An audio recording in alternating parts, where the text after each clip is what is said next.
The first thing Silas saw, piercing the dusty half-light of his old barn, was a shock of raven-black hair spread across pale straw, a violent smear of ink across parchment. Just beneath it, a blossom of deep crimson was unfurling across worn buckskin, blooming like a blood flower in the silence. His heart, a creature long trained to beat with the dull, lonely rhythm of isolation, kicked hard against his ribs like a startled mule. For a long, breathless moment, he simply stood there, the door creaking behind him, dust hanging like old ghosts in the air.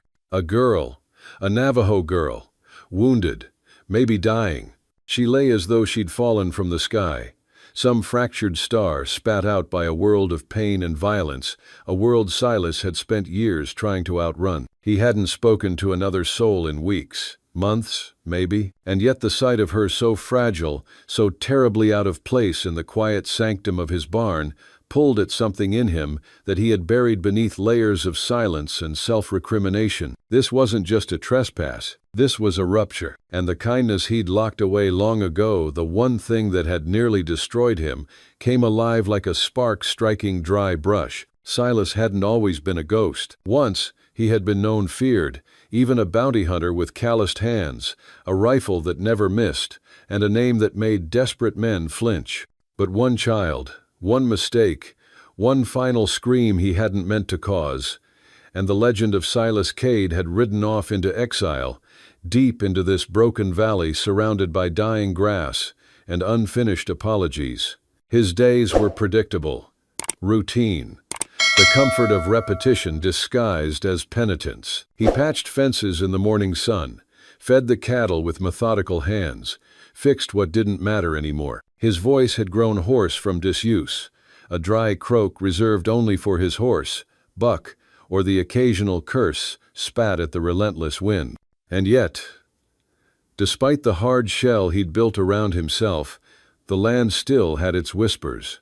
He knew it intimately, its moods, its warning signs, the sudden hush before a dust storm, the faint bend of a thorn bush when something watched from the ridge. Today, though, the land had been too quiet, not a warning, but a hush of anticipation, like the pause before a prayer. Now, he knew why. He moved forward slowly, every bootstep stirring the straw, shadow stretching long under the slanted afternoon light. She didn't move. Her body was still except for the jagged rise and fall of her breath. Her skin, under the grime and blood, held that fierce kind of desert beauty, sharp lines, dark lashes, copper skin flushed with fever. A makeshift bandage wrapped around her arm was soaked through, and a darker stain bled from her side. Gunshot, most likely, fresh and deep. Silas crouched beside her. The scent of hay mingled with iron and sweat.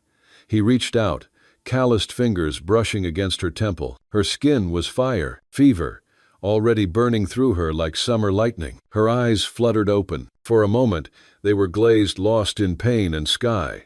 But then they sharpened with a flash of fear, primal and wild. She looked at him the way a cornered doe looks at the hunter, braced for the final blow. He pulled his hand back, not from threat, but from shame, because in that second, he saw himself reflected in her terror, and he remembered what it felt like to have nothing left but breath and fear. Whatever danger she'd bring, whoever might be tracking her, it no longer mattered. He couldn't leave her here. He couldn't walk away. With a gentleness that would have stunned anyone who'd once known him, Silas gathered the girl into his arms. She was light, too light, bones and blood and silence. Her head rested against his chest, and for the first time in years, the rhythm of his heart changed. The short walk from the barn to the cabin felt longer than any trail he'd ever ridden, not because of her weight, but because of what she carried with her, something he couldn't name yet, but felt deep in the hollow space behind his ribs. He laid her down on his bed, a narrow cot, long untouched by warmth. The blankets looked rough against her skin, the whole room bare walls, faded photos. The fireplace with its cold ashes felt suddenly inadequate, like a shrine abandoned too long. He moved quickly, without speaking. The kettle hissed over the hearth. The sharp scent of carbolic soap filled the air. He washed the wound with steady hands, even as sweat slicked his back. Blood, bruises, old ones, and knew. Whoever had done this hadn't just tried to kill her. They'd meant to erase her. He tore strips from his own shirt, the one Martha had sewn for him years ago, and bound her with care. Each touch was deliberate, his hands trembling only when she moaned, slipping into fevered sleep. Outside, the wind shifted. A hawk cried far above the ridge. Inside, the cabin held its breath. Silas sat beside her through the night. Once, she stirred and muttered something in a language he didn't know, but the tone, the melody, was soft. A lullaby, maybe. A prayer to ancestors. Or perhaps a goodbye. But she didn't. She held on. And so did he. Not because he had to, not because he owed the world any more good deeds, but because for the first time in years, he wanted to. Not to erase what he'd done, but to protect what he hadn't yet lost. For 3 days and nights, fever held Lila in its brutal grip. Silas barely slept. His world, once anchored by silence and solitude, had narrowed to the shape of a narrow cot, the sound of shallow, ragged breathing, and the unbearable heat radiating from her skin. The woman Lila had become the center of everything, and he didn't know how it had happened. She murmured in a tongue he couldn't understand, sometimes soft like wind through canyon grass, sometimes sharp and broken like bones beneath boots. Words of pain, maybe fear. Once or twice she flinched from him, arms jerking in weakness, and he'd step back quickly, muttering nonsense in the low, soothing voice he used for spooked colts. Sometimes it worked. Sometimes she simply drifted further from consciousness, caught in whatever nightmare gripped her. Silas had never nursed anyone before. His care was clumsy, instinctive. He boiled water, cleaned the festering wound in her side, changed bandages he tore from his own shirts. His hands, which had once drawn guns with lethal ease, now shook as they brushed sweat from her brow. The fever came and went in waves. When it peaked, she shook with eyes rolling, jaw clenched, her back arching slightly in pain. He held her through those moments, whispering whatever came to mind. Fragments of old cowboy ballads, prayers he no longer believed in, the name she had not yet told him. By the 5th night, he knew the rhythms of her breath better than his own. Every gasp, every twitch of her fingers, mapped into his brain like the creases in his saddle. He didn't know what had happened to him, only that he hadn't cared this deeply for another living soul in years, maybe ever. And yet, the danger of her presence hung heavy in the room. She wasn't just wounded, she was hunted. And by choosing to help her, Silas had made himself part of the hunt. He kept his Winchester within reach, checked the latch on the door twice each night, scanned the horizon more often than before, his instincts slowly stirring awake after years of self-imposed stillness. That old tracker's awareness, dulled by grief and time, was sharpening again, not just for himself, but for her. Then, like a summer thunderstorm, the fever broke sudden and absolute. She cried out once, low and hoarse, then went still. A slick of sweat coated her brow. Her chest rose, slower now, more even. And when her eyes opened, there was no more fog in them, only clarity, wariness, and something else he couldn't name. They said nothing for hours. He brought her water from the creek. She drank it slowly, with shaking hands. When he offered rabbit stew later, she managed a few bites before sleep took her again, fevered this time. Healing. She was still weak the next day, but strong enough to sit up, to touch the wound at her side with a wince of recognition. Her gaze followed him now, watchful, questioning. He wasn't sure what she saw when she looked at him. A stranger, a savior, a threat, maybe all three. He didn't know what to say. He never did, even in the best of time. So he pointed at himself. "Silas," he said. Her eyes narrowed slightly. Then, very softly, she whispered, "Silas?" He nodded. Then, hesitantly, he pointed toward her. Silence. But that night, as the wind rustled through the sagebrush beyond the cabin walls, she said it quiet and deliberate. Lila. The name settled between them like smoke, delicate, but real. A bridge across a canyon neither of them had chosen, but both now had to cross. From that moment, something shifted. He began leaving small things near her cot. A hawk feather he found at the creek bed, a smooth, oval-shaped river stone, a handful of late-season wild berries. He expected nothing, just small gestures, the only language he had left. But one day, he saw her turning the feather between her fingers, her eyes distant, thoughtful. A soft smile flickered across her lips, there and gone like a hummingbird's wing. He felt warmth bloom in his chest, foreign and unsettling. The peace, however, was brittle. A few days later, while checking the northern ridge, Silas found signs subtle but undeniable. Tracks, boot prints, droppings from horses trained to travel long and fast. No campfires, no smoke. These men knew how to move without leaving a trace. They hadn't approached the cabin yet, but they were near. Thorn was coming. Silas's body moved before his thoughts caught up. He oiled his rifle, checked the cartridges twice, began locking the barn at night, setting traps at the tree line, revisiting hiding places he hadn't used in years. His boots left faint marks through the valley soil, but those he made sure to erase behind him. He didn't speak of it to Lila. He didn't need to. She felt it too. She watched him more closely. When he returned from scouting, she'd meet his eyes and hold the gaze, silent, steady. There was fear in her, but not of him, of what was coming, and perhaps of what she might have to do again to survive. That evening, she sat by the hearth, mending a tear in her dress with surprising grace. Her fingers moved with memory. Someone had taught her this long ago. Silas leaned by the window, his rifle across his lap, listening to the hush of wind outside and the subtle creak of wood under tension. Then 3 knocks, sharp, imperative. They sliced through the noon stillness like a gunshot. Lila froze. The needle slipped from her hand, clinking softly on the floorboards. Her head snapped toward the door. Her breath caught in her throat. Her eyes wide, wild-locked onto Silas's. He raised a hand slowly, a finger to his lips. Then, with his other hand, he pointed toward the curtained alcove where she'd been sleeping. She disappeared behind it without a sound, vanishing like smoke. Silas exhaled. His fingers closed around the rifle's grip, the wood worn smooth with time. He moved to the door, cracked it open, and sunlight glanced off 5 mounted men. Their horses stamped restlessly in the dirt.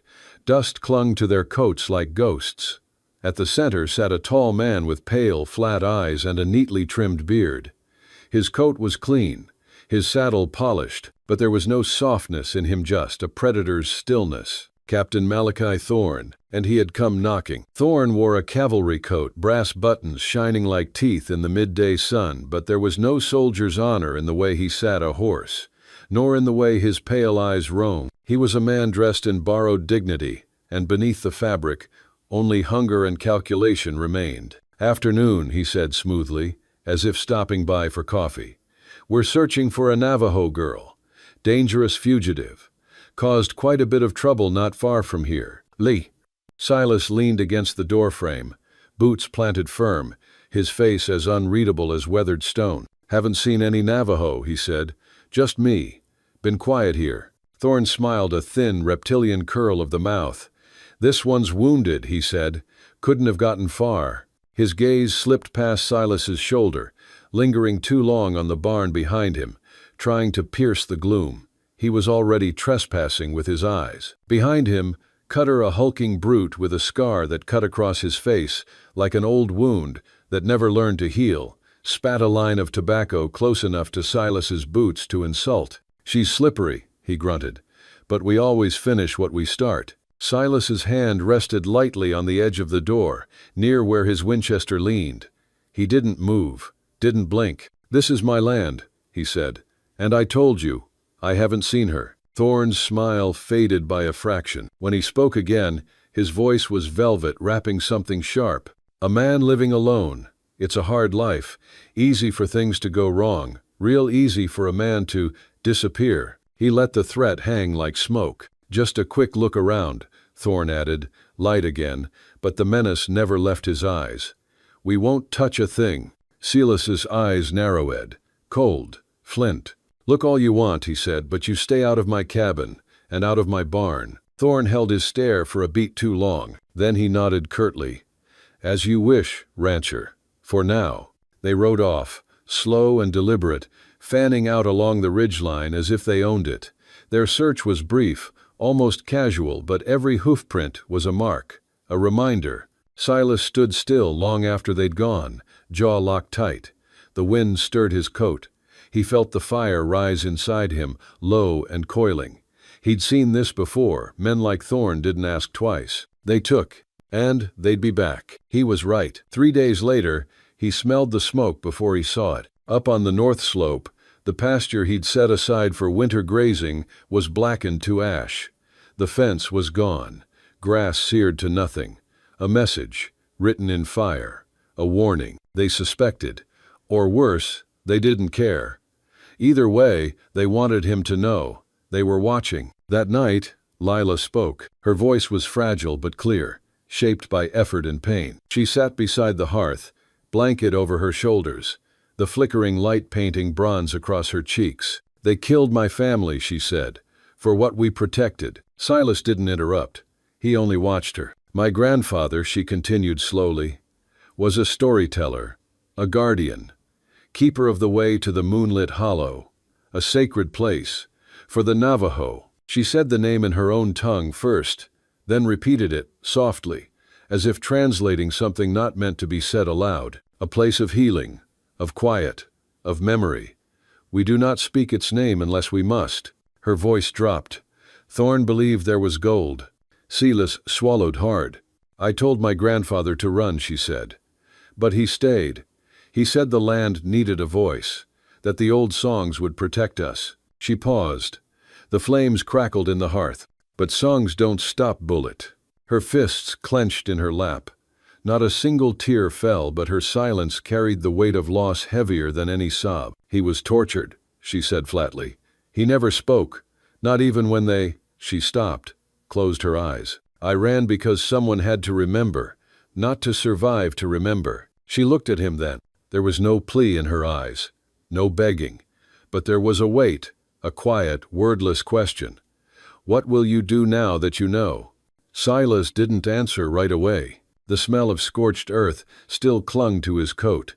He could feel the blackened fence posts in his memory, standing like bone. "I won't let them take you," he said finally. Simple, honest, and heavier than a promise. Lila didn't smile, but her shoulders eased, just barely, and that was enough. In the days that followed, they worked. Silas cleared new fire breaks, hauled stones to strengthen the perimeter, rerouted water from the creek. His body ached, but his mind was sharp again, sharper than it had been in years. Every movement had purpose now. Lila moved alongside him, quieter, smaller, but just as steady. She carried water, stacked kindling, tended the fire like she had grown up with it in her bones. Her gaze was different now, no longer wary, but watchful, focused. They spoke little, but between them, something was being built. Not just defenses, but understanding. A rhythm, a shared urgency. At dusk, she sometimes walked the edge of the bluff overlooking the western valley, her dark hair loose, her figure outlined against the dying light. Silas watched her from the porch, not with longing, but with something deeper, respect, and the sharp ache of knowing he couldn't protect her from everything, but he would try. Every night now, he loaded his rifle with ritual precision, cleaned it, laid it by the door. The air felt different, tighter, the calm before lightning. One night, as the sky turned a dusky red and the pines whispered warnings, Lila turned to him. "If they come," she said, "we do not run." Silas looked at her, really looked. There was nothing fragile in her now, only fire. "We don't run," he agreed. And for the first time in years, he felt ready. She was wounded, yes, but she carried more than pain. Not a map drawn on hide, but something older, deeper, the sacred knowledge of a canyon etched into her memory with the clarity of dreams. A place not meant for gold or conquest, but for silence, for breath, for healing. And tucked in the folds of her woven sash, she carried the last remnant of that world. A small medicine bundle, wrapped in deerskin, tied with blue-dyed thread, and worn soft by generations of prayer. Inside it were pieces of her, her mother's whisper, her grandfather's song, the smell of sage, the drumbeat of the land before fire took it all. As Silas listened, rage, cold and familiar, crawled up his spine. He had known this kind of greed before, back when he was still young and wearing the blue. back when he rode with scouts who translated treaties for bullets. He remembered the village in the canyon, remembered the smoke, the cries. A Navajo elder blind in one eye, still singing until the singing was cut short. He had watched it all, and done nothing, and that shame had been poison ever since. That was why he'd left, why he'd buried himself in this quiet, between fences and horses, trying to pretend the world had nothing more to demand of him. But now, it had found him again. It had found her. He looked at Lila, at the way her eyes burned, not with hatred, but with defiance, at how she sat straight, even with pain in her ribs and bruises on her arms. She wasn't a fugitive. She was a flame still burning in the ashes of everything they'd tried to take from her. This wasn't just about hiding her anymore. This was about reckoning. The quiet rancher, the man who had sworn to forget, felt something ancient stir in his chest. The scout, the survivor, the man who had once navigated war like breath. The instincts had never died. They'd just been waiting. "He won't find it," Silas said, his voice rough as gravel, "and he won't take you." His hand moved, without thinking reached across the rough-hewn table, and covered hers. It was a brief touch, but something sparked, not just warmth, but recognition. Her eyes widened slightly, not in fear, but surprise. Then something else flickered behind them, a quiet acknowledgement, not of romance, but of shared fire. When he pulled back, the air between them had changed. The cabin, once a tomb, now felt charged, not just with danger, but with purpose. They both knew Thorn would return. Pride wouldn't let him walk away empty. Greed would drag him back like a noose. So Silas and Lila began to prepare, not in panic but with calm, grim purpose. The ranch would become more than a home. It would become a fortress, not just of logs and stone, but of two people refusing to vanish quietly. Silas's memory of every ridge, every rabbit trail, every angle of sunlight became their blueprint. Lila's instincts honed in the high desert filled in the rest. She showed him how to blend into shadows, how to scatter dried leaves over trails to muffle movement, how to smell when the wind shifted in warning. He, in turn, taught her how to shoot, not just aim, but feel the weapon, how to hold steady in wind, how to count seconds between reloads. She learned quickly. Woodpiles became breastworks. Loose stones were rearranged into silent traps. The creek bed was channeled into a kill zone. A high rock outcrop became a sniper's perch. They worked from dawn until long after dusk. Sometimes their hands brushed, fingers grazing over rifle barrels or stones.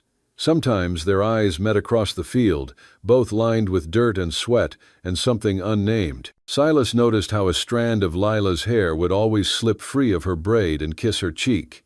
He noticed how she didn't complain, not even once, even when her bandages bled through. He watched the way she moved, not with grace, but with resilience, with intention, and she noticed him too, how his eyes, always shadowed, softened when they landed on her. How his voice, usually gravelly and spare, became quieter when he handed her food.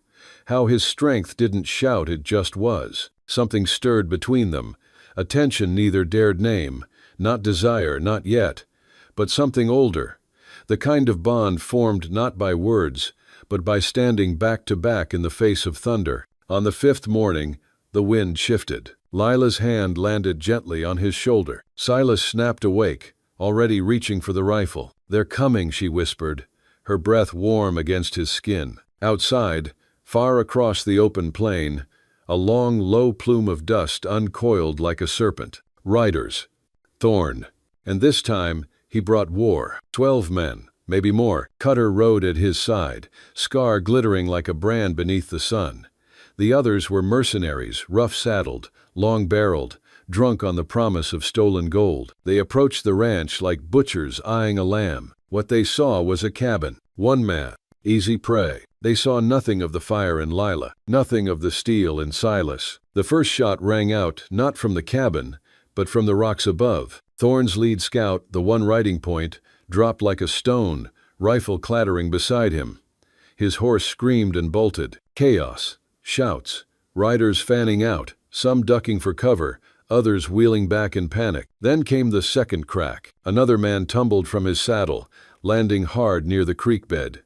The rest scrambled. Silas chambered another round, eyes cold, heart steady. Below, Lila waited in the barn's shadow, bow in hand, quiet and invisible in the half-light.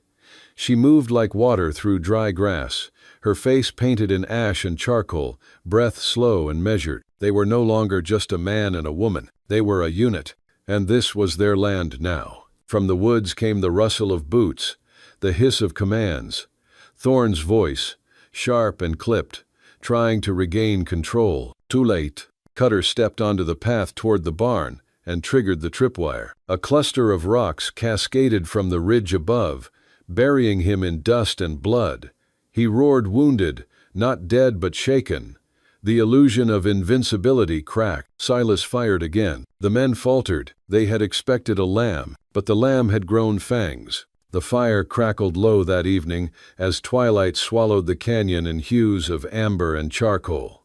Smoke from the burial pyre still lingered, curling like ghosts into the indigo sky. Lila sat cross-legged near the edge of the bluff, her silhouette sharp against the horizon, the wind playing with the strands of hair that had come loose from her braid. Silas stood a few feet behind her, silent, letting her have this moment. He knew she was Navajo, her blood tied to a people from further north, her tongue seasoned with a softer dialect, but her spirit carried the same fire as the ancestors she mourned. She didn't need to belong to a specific tribe to feel the ache of land desecrated, of honor tarnished, of silence broken by men who mistook decency for weakness. This land, though new to her, had called to her bones, just as she had called something long buried within him. Silas took off his hat, holding it over his heart as she sang a second verse, her voice rising strong and unwavering into the dusk. He didn't know the words, but he felt them, deep and real. They echoed inside him, remembrance, resistance, rebirth. When the song ended, she sat in stillness for a long while. Finally, she spoke, without turning. He said, "I'd never make it out here." Her voice was quiet, like the wind whispering through cottonwood. Said I was too soft, too proud, too full of spirit that couldn't be tamed. Silas came to her side and sat down, his knees creaking, his rifle leaning on a stone nearby. "Who?" "My stepfather." She paused. "The man who raised me after my mother died. He thought he was protecting me, keeping me from wild dreams." She smiled faintly. "But it wasn't protection. It was fear, his fear, of what I might become without chains." Silas stared out into the endless land. "You're more than he ever knew." "No." Her eyes turned to him, then unflinching, dark as rich soil, full of stories that hadn't yet been told. "And you? Why did you stay out here so long? What kept you buried in silence?" He hesitated. Then the truth rose, uncoiling slowly like a serpent warmed by firelight. "Because it was easier than remembering. I lost my brother to this land. A skirmish gone wrong. Too much pride. Too many enemies. I stayed because out here, no one asks you to explain why you stopped believing in tomorrow." "No." Lila reached out and placed her hand gently over his. "But today, you did believe. You fought for me. For this place." Silas looked down at her fingers, rough from work, strong from survival, but warm tender in a way that caught him off guard. "You gave me a reason." A long silence settled between them, not uncomfortable, but weighted full of all that had passed and all that now stretched ahead. The night grew cooler, stars scattering across the velvet dome above, their reflection flickering in the dark water near the cabin. Later, they moved inside. The cabin bore the scars of battle blood on the doorframe, a shattered pane, a trail of boots long fled. But it also bore the heat of the hearth, the memory of laughter, the ghost of a home waiting to be remade. Silas poured water into a basin, kneeling beside Lila to clean a shallow graze on her arm. His fingers were surprisingly gentle. "Do you regret it?" she asked. He looked up, startled. "Regret what?" "Saving me, killing for me." He met her gaze, and there was no shadow in his eyes now, only the hard-earned clarity of a man who had wandered in the dark too long. "I regret not finding you sooner." She studied him, not as a man, not as a savior, but as a human being whose heart had been asleep and now stirred with something fierce and unfamiliar. "You don't owe me anything," she said quietly. I know, he replied, but I still want to stay, if you'll have me. The words hung between them like a prayer. Lila stood then, walked to the small window where the moon hung like a sentinel. We'll rebuild the barn first. The roof leaks. Then we'll mend the fence line. You'll teach me how to set traps that won't catch the neighbors' dogs. Silas chuckled. And you'll teach me how to cook something other than beans and regret. No. She turned, and her grin was radiant. Deal. Days passed, then weeks. The canyon began to breathe again. Grass grew where blood had once spilled. Birds returned to nest in the rafters. Lila's laughter, rare at first, came easier. She spoke of her passed-off snowy mountains, of a little sister lost to sickness, of nights spent dreaming of something bigger than the confines of her old life. Silas shared stories of his mother's songs, of horses that once ran like lightning, of a younger version of himself who'd believed in peace but been broken by war. They repaired the porch together, side by side, built a smokehouse, found an old map with a trail to a spring that hadn't run dry.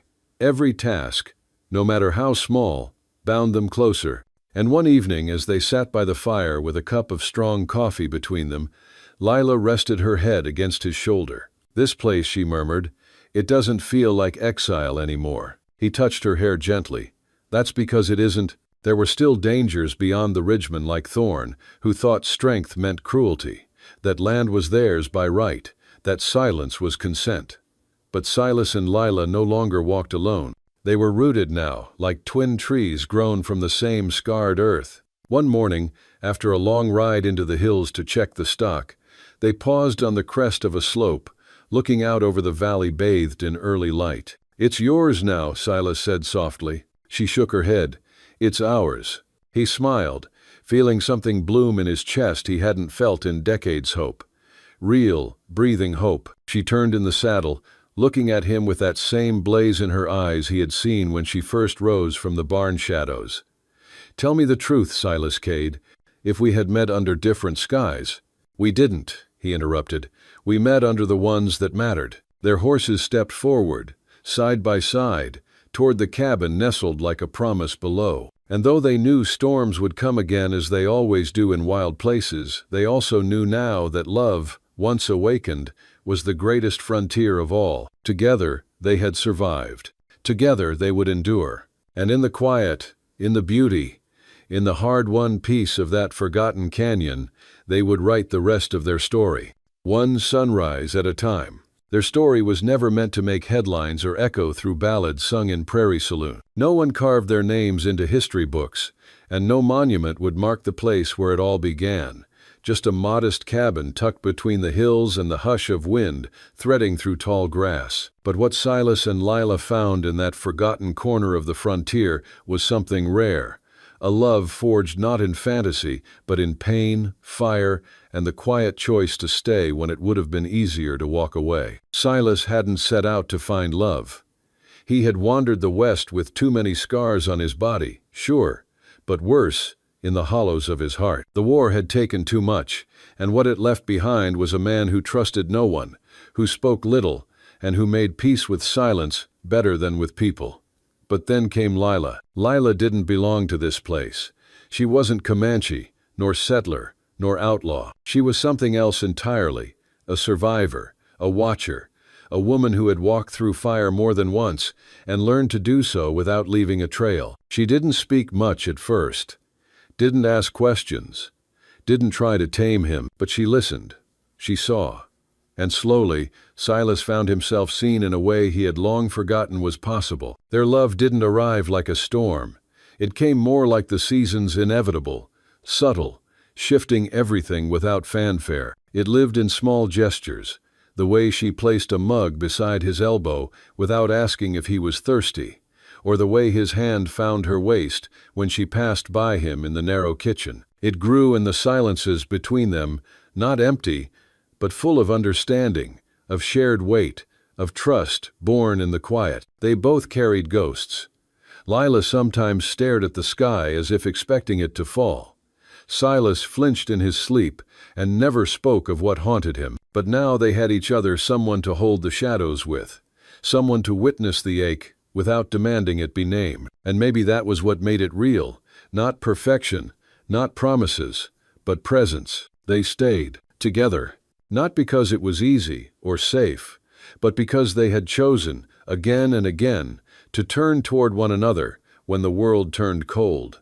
In a land carved by violence, they built something human, a life, a home, a fire that never quite went out. And sometimes, that's all a love story ever really needs. But love, like the land they lived on, was never still. It shifted beneath their feet like the brittle crust of drought-thirsty earth or the soft crumble of snow after thaw. And even as the seasons turned, and the cabin filled with the scent of cedarwood smoke and coffee grounds, there were days when silence returned not as comfort but as a test. There were mornings when Silas would stare out the window long after dawn, hands unmoving around a tin cup gone cold. His body sat in the room, but his mind drifted somewhere else to the ghost town of his memories, to faces lost in the smoke of war. Lila would watch him, not with impatience, but with the gentle ache of knowing she could not follow him there. She never tried. Instead, she would hum.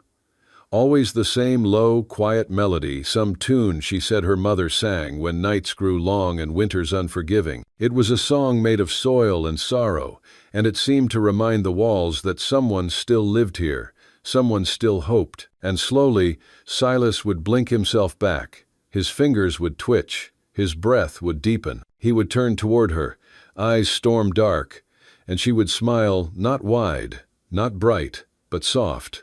True, on her darker days, it was Lila who would slip into silence. She would stand by the back door with her arms crossed, watching the trees sway as if waiting for them to reveal something, a sign, a path, maybe a past version of herself she'd long buried. There were scars on her back that Silas had only seen once, the night she let him undress her slowly, wordlessly, beneath the wavering lantern light. He never asked, she never explained. Instead, he wrapped his arms around her from behind, pressing his lips to the base of her neck, grounding her not with answers, but with presence. That was their rhythm, a slow, aching dance of two broken souls who never asked for rescue, only a witness. Some nights, they would sit outside on the front steps, boots off, feet dusted in soil and ash. Coyotes howled in the distance, and the stars spilled across the sky like scattered silver coins. Lila would lean her head on Silas's shoulder, and he would rest his cheek against her hair. They didn't speak much. They didn't need to. But one night, after months of such stillness, she finally said it. "I never thought I'd live long enough to feel safe." Silas didn't answer right away. He just reached for her hand, thumb tracing the calloused pads of her fingers, as if trying to memorize the map of her survival. "You are," he said eventually. "With me, you are." And for the first time in years, she believed it. They built more than just a life, they built rituals. On Sundays, they would trade stories, even if some were half true or made up entirely. On Thursdays, Lila would bake, her hair tied up with an old blue ribbon Silas had once found tangled in a fence post. On rainy days, they would drag the mattress closer to the fireplace and read aloud to each other, stumbling through the words like children learning the sound of their own hearts. Their love wasn't loud. It wasn't poetic. It was ordinary in the most sacred, defiant way. In a world that had tried to unmake them, to silence them, to erase them, they chose to remain. To wake each morning and say, without saying, "I see you, I stay." One winter, Lila caught fever. It came fast, like a thief in the night. Her skin burned, and her breath grew thin, and Silas sat by her bedside for 3 days straight, refusing food, refusing rest. He whispered to her stories, prayers, promises. He read from a torn book they'd found at an abandoned trading post, something about wolves and daughters in mountains that never bowed. On the 4th morning, her fever broke. When she opened her eyes and saw him slumped over the bed, face streaked with tears and ash, she reached for him and said, barely audible, "You stayed." He only nodded, choking on the words he didn't know how to say. Years later, when gray threaded through his beard and her hands began to shake when she poured water, their love remained steady, not young, not wild, but rooted. They had planted a garden that fed no one but themselves. They had written no vows and held no ceremony, but the land remembered them, the wind carried the shape of their laughter, and the stones beneath their home stayed warm long after they were gone. And in the way of quiet legends, theirs endured not in stories told around fires, but in the soil, in the worn steps of the porch, in the wildflowers that returned every spring by the fence line. Because some love stories aren't meant to be told, they're meant to be lived. And Silas and Lila, they lived. Together. Completely. Quietly. Always.